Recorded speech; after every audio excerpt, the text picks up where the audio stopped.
আসসালামু আলাইকুম, welcome back to my channel Shanta cooking studio. আশা করি সবাই ভালো আছেন। আজকে আমি আপনাদের জন্য নতুন একটি রেসিপি নিয়ে এসেছি। বাচ্চাদের জন্য এই রেসিপিটি খুবই পারফেক্ট।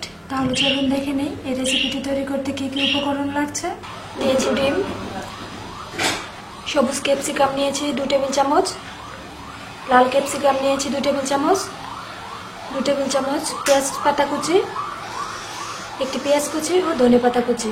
এখানে নিয়েছি সয়া সস, গোলমরিচের গুঁড়া ও লাগবে পরিমাণ মতো লবণ। তাহলে চলুন দেখে নিই রেসিপিটি কীভাবে তৈরি করতে হবে। পাস্তাটি তৈরি করার জন্য আমি চুলায় একটি প্যান বসিয়ে নিয়েছি। এবার এর মধ্যে আমি পরিমাণ মতো পানি দিয়ে দিচ্ছি। এবার পানিটা গরম হওয়ার জন্য অপেক্ষা করব। পানিটা গরম হয়ে এসেছে। এবার আমি এর মধ্যে পরিমাণ মতো লবণ দিয়ে দিচ্ছি আর দিয়ে দিচ্ছি আগে থেকে ধুয়ে রাখা পোলাও চিনি গুঁড়া চাউল 1/2 কাপ পরিমাণ। এবার এটা দিয়ে আমি ভাত রান্না করে নিচ্ছি। এবার এটাকে আমি কিছুক্ষণের জন্য ঢাকনা দিয়ে ঢেকে দিচ্ছি। ফিরে এসেছি কিছুক্ষণ পর। দেখুন আমার ভাতটাতে বলক এসে গেছে। আবার আমি এটাকে কিছুক্ষণ নেড়ে চেড়ে দিচ্ছি। এভাবে কিছুক্ষণ নেড়ে চেড়ে আমি ভাতগুলোকে রান্না করে নিচ্ছি। ভাতটা ভালো করে সিদ্ধ হওয়ার জন্য আমি আবারও 5 মিনিটের জন্য ঢেকে দিচ্ছি। ফিরে এসেছি ঠিক 5 মিনিট পর। দেখুন আমার ভাতটা প্রায় রান্না করা হয়ে গেছে। এবার আমি এটাকে নামিয়ে নিচ্ছি। এখানে আমি একটি মিক্সিং বোল নিয়ে নিয়েছি। এবার এর মধ্যে আমি ডিম দুটোকে ভেঙে দিয়ে দিচ্ছি।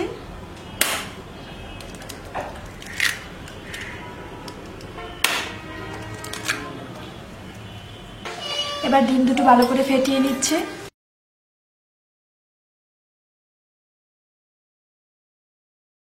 এবার এর মধ্যে দিয়ে দিচ্ছি 1 টেবিল চামচ পেঁয়াজ কুচি, দিয়ে দিচ্ছি 2 টেবিল চামচ পরিমাণ সবুজ ক্যাপসিকাম, 2 টেবিল চামচ পরিমাণ লাল ক্যাপসিকাম। আপনারা চাইলে ক্যাপসিকামের পরিবর্তে টমেটো, গাজর কিংবা পেঁপে দিতে পারেন। দিয়ে দিচ্ছি 1 টেবিল চামচ পরিমাণ পেঁয়াজ পাতা কুচি ও 1 টেবিল চামচ পরিমাণ ধনে পাতা কুচি। দিয়ে দিচ্ছি অল্প পরিমাণে গোলমরিচের গুঁড়া। এবার দিয়ে দিচ্ছি 2 চা চামচ পরিমাণ সয়া সস। এবার এগুলোকে আমি ভালো করে একসাথে মিক্স করে নিচ্ছি। যেহেতু সয়া সস দিয়েছি, সয়া সসে লবণ আছে, তাই লবণ দেওয়ার দরকার নেই। তারপরও টেস্ট করে যদি প্রয়োজন হয় তাহলে অল্প পরিমাণে দিয়ে দিতে পারেন। আমার এটা মিক্স করা হয়ে গেছে।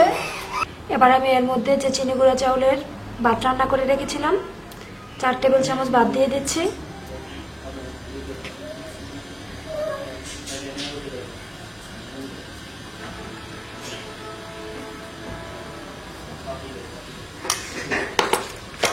আবারও এটাকে ভালোভাবে মিক্স করে নিচ্ছি।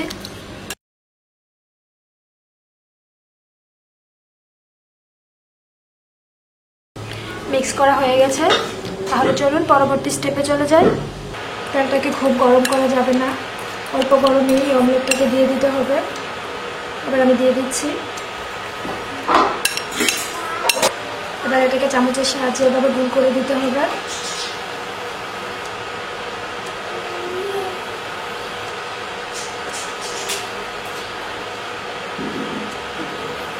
এবার এটাকে অল্প আছে কিছুক্ষণ এইভাবে ভেজে নিতে হবে। আর খেয়াল রাখতে হবে নিচ সাইডটা যেন পুড়ে না যায়। এভাবে কিছুক্ষণ ভেজে নেওয়ার পর এবার আমি এটাকে ভাজ করে নিচ্ছি।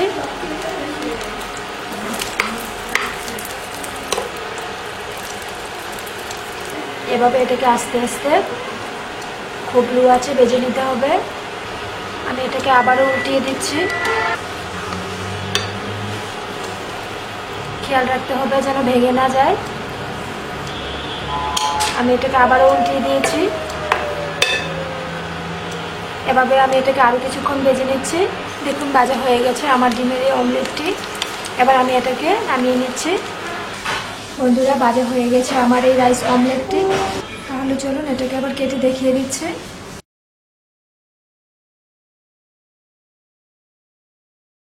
দেখুন ভিতরটা কি সুন্দর হয়েছে।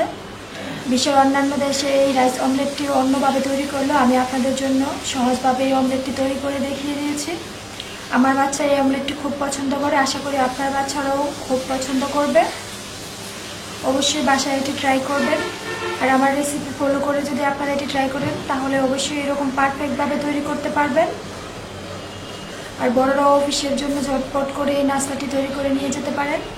আশা করি আমার ভিডিওটি ভালো লেগেছে। ভালো লেগে থাকলে অবশ্যই লাইক, কমেন্টস ও শেয়ার করুন। আর এরকম আরও সহজ সহজ রেসিপি পেতে আমার চ্যানেলকে সাবস্ক্রাইব করুন। আজকের মতো এই পর্যন্তই, ফিরে আসছি নতুন কোনো ভিডিওতে। সেই পর্যন্ত ভালো থাকুন, সুস্থ থাকুন। আল্লাহ হাফেজ।